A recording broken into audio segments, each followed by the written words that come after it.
কষ্ট করে পরীক্ষার জন্য প্রিপারেশন নিলেন আপনি কয়েক মাস, কিন্তু ফলাফল যখন ভালো হয় তখন একটা আনন্দ আছে না নাই? সারাদিন রোজা রাখলেন রমজানে, কি কষ্ট, তৃষ্ণায় গলা ফেটে যায়, কিন্তু ইফতারির সময় যখন রুহ আফজা শরবতটা খাই কেমন লাগে? একটা আনন্দ আছে না নাই?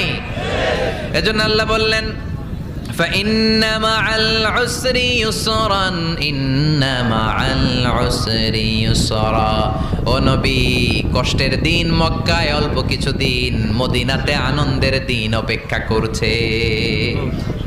আমাদের জীবনে যদি দুঃখ কষ্ট আসে আমরা ধৈর্য ধরবো, তাওয়াক্কুল করবো একজনের উপর, তিনি কে? কারণ আমরা বিশ্বাস করি কষ্টের দিন এটা চিরকালের জন্য নয়, সামনে আনন্দের দিন আমাদের জন্য সেট করে রেখেছে কে?